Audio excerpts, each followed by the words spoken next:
Just enjoy and listen to and have a fun of it. 안녕하세요. Just Have Fun 스토리 라디오 스테이션입니다. 네, 안녕하세요. 덱스터입니다. 클레어입니다. 본격적인 이야기에 앞서서요. 저희 구독, 좋아요, 알람 설정 꼭 부탁드릴게요. 네, 꼭이요. 오늘 저희가 이야기 나눌 주제는 바로 한국형 그린뉴딜인데요. 사실 오늘 주식시장 보니까 관련 테마주들이 잠깐 언급되는 걸 봤거든요. 저도 이게 처음 들어보는 용어라 이거 뭐지? 궁금해서 한번 파고 들어보기로 했습니다. 아, 맞아요. 이름은 저도 들어본 것 같은데 이게 정확히 뭐 하는 정책인지 또 우리 삶과는 뭐 어떤 관련이 있는지 좀 궁금하더라고요. 네, 그래서 오늘 저희랑 같이 한번 쉽고 재미있게 알아보시죠. 좋습니다. 자, 그럼 한국형 그린뉴딜, KGND라고도 하죠. 이게 도대체 뭘까요? 네, 간단히 말하면요. 기후변화라는 게 있잖아요. 이 전 지구적인 문제에 대응하고 또 특히 그 코로나19 이후에 경제가 많이 침체됐었죠.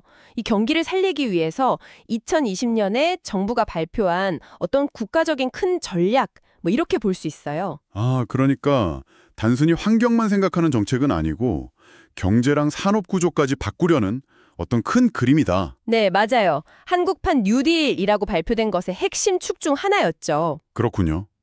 그럼 궁극적인 목표 같은 것도 있었을 텐데요. 네, 있었습니다. 2050년까지요. 탄소 배출을 완전히 0으로 만들겠다. 뭐 이른바 탄소 중립 사회라고 하죠. 네, 탄소 중립. 요즘 많이 듣는 말이죠. 네, 바로 그 사회로 나아가기 위한 발판을 마련하겠다. 이게 목표였어요. 와, 목표가 엄청 크네요. 그럼 예산은요? 예산은 얼마나 투입됐나요? 예산 규모가 어마어마했습니다. 2025년까지 총 73조 4천억 원. 73조요? 네. 일부 자료에서는 뭐 61조 원이라고도 하는데 어쨌든 정말 엄청난 규모의 예산을 투입할 계획이었어요. 이걸로 일자리도 한 66만 개 정도 만들겠다. 뭐 이런 계획도 있었고요. 와, 70조 원대 일자리 66만 개라.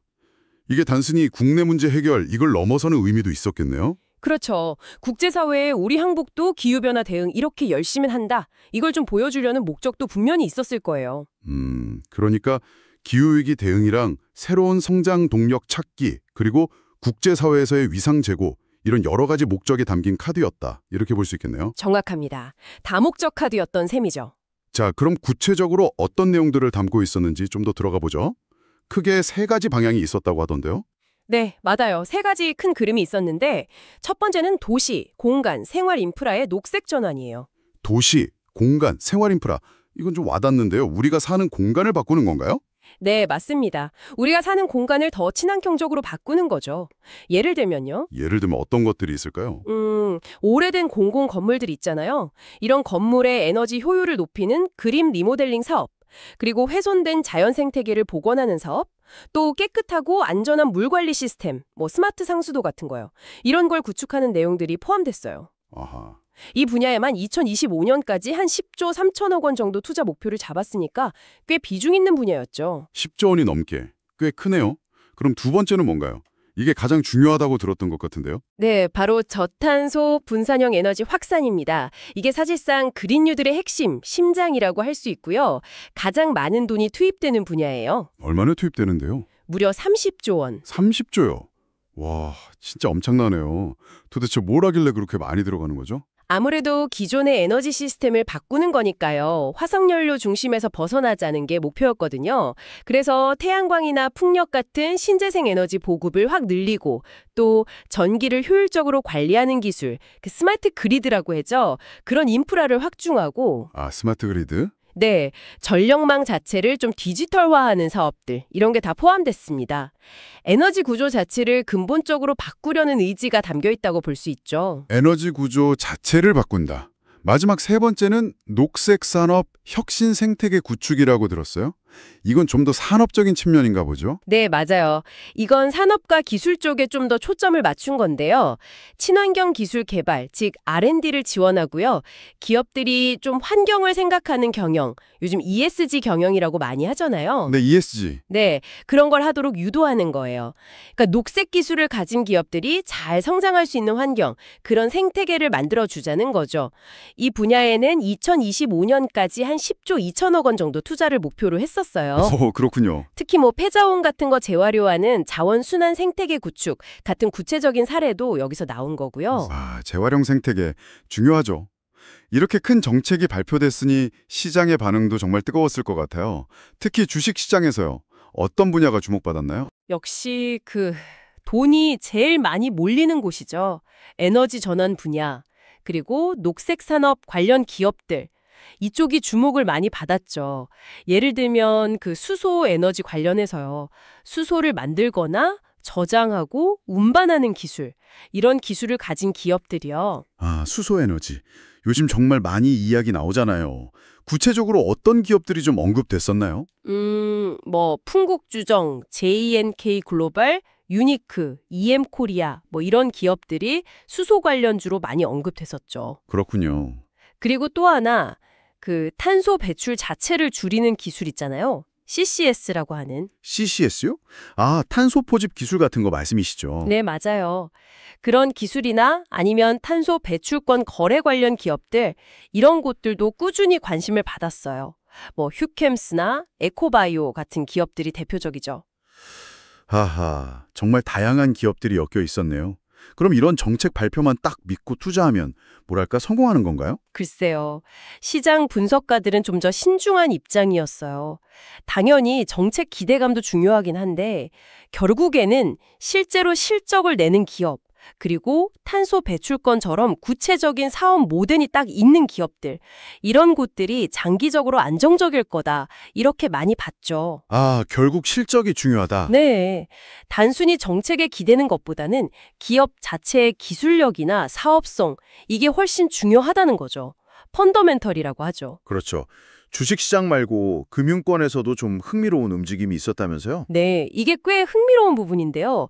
그린 뉴딜 정책 목표 중 하나가 녹색 금융 확대였거든요.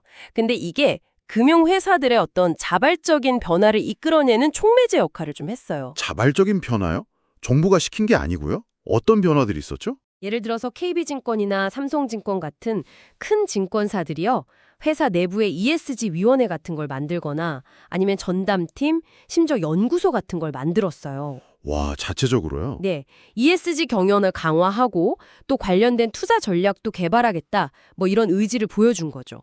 ESG 경영, 진짜 요즘 완전 대세긴 하네요. 그리고 더 중요한 움직임은 탈석탄 금융 선언이에요. 탈석탄 금융이요? 네, 삼성증권, KB증권, 한국투자증권 같은 대형 증권사들이 석탄 발전에 더 이상 신규 투자를 하지 않겠다, 이렇게 자발적으로 선언을 한 거죠. 이게 정부가 직접 규제한 게 아닌데도 정책 분위기에 발맞춰서 스스로 변화한 거예요. 이건 그린 뉴딜의 상당히 중요한 간접적인 성과다, 이렇게 평가받아요. 규제가 아닌데도 스스로 움직였다는 게 되게 인상적이네요. 정책의 간접적인 효과군요. 그렇죠. 시장의 인식을 바꾼 거죠. 근데 이야기를 듣다 보니까 궁금한 게 생겼어요. 이런 그린 뉴딜 정책이 우리나라에만 있는 건 아니잖아요. 네, 맞아요. 특히 유럽연합, EU에 유럽 그린딜이 되게 유명하던데요. 그거랑 비교하면 좀 어떤가요? 네, 맞아요. 비교해보면 KGND의 특징이랑 또 한계가 더 명확하게 보이는데요. 유럽 그린딜, EGD라고 하죠. 거기는 2050년 탄소 중립 목표를 향해서 정말 아주 강력하고 포괄적인 전략을 펴고 있어요. 강력하다고요? 어떤 점에서 그렇게 볼 수 있죠? 첫째는 목표 기간이 2050년까지로 아주 길어요. 30년짜리 계획이죠. 그리고 유럽 기후법이라는 아주 강력한 법적인 근거가 있어요. 법으로 딱 못을 박았군요. 네. 정책이 정권 바뀌거나 한다고 쉽게 흔들리지 않도록 제도적으로 뒷받침하는 거죠. 둘째는 다루는 범위가 엄청 넓어요. 에너지, 산업, 건물, 교통, 농업, 경제 전반을 다 다루고요. 또 중요한 게 이 전환 과정에서 소외되는 사람이 없도록 정의로운 전환 같은 보완책도 아주 꼼꼼하게 마련했어요. 와, 정말 체계적이네요. 그럼 우리나라 그린 뉴딜과 비교하면 어떤 차이가 좀 두드러질까요? KGND는 역시 2025년까지의 단기 계획이라는 점, 이게 가장 큰 차이점이에요. 5년 계획이었죠. 네. 그래서 장기적인 로드맵이나 분야별 세부 계획이 좀 부족하다, 이런 지적을 많이 받았죠. 법적 권한도 유럽 기후법에 비하면 상대적으로 좀 약하다는 평가고요. 보통 수준 이렇게 보더라고요. 그러다 보니까 정책의 안정성이나 예측 가능성이 좀 낮다, 이런 평가가 있었어요. 정책 안정성이 낮다는 건 혹시 뭐 정권이 바뀌거나 그러면 정책이 쉽게 바뀔 수도 있다 뭐 이런 뜻인가요? 네, 그럴 위험이 있죠. 실제로 KGND가 성공하려면 대통령의 직접적인 지휘가 필요하다, 이런 분석도 있었거든요. 아, 정말요? 근데 이건 반대로 말하면 정치적인 상황 변화에 좀 취약하다는 의미이기도 하잖아요. 투자자 입장에서는 이런 불확실성이 좀 리스크가 될 수 있겠죠. 그렇겠네요. 사실 KGND 발표 이후에 전문가들 사이에서는 비판의 목소리도 꽤 나왔다고 들었어요. 특히 기후변화 전문가들은 좀 실망감을 나타내기도 했다던데요. 네, 맞아요. 비판이 좀 있었죠. 아니, 기후위기에 대응하자는 좋은 취지 같은데 왜 실망했을까요? 70조 원 넘게 쓴다는데. 그 핵심은 이거예요.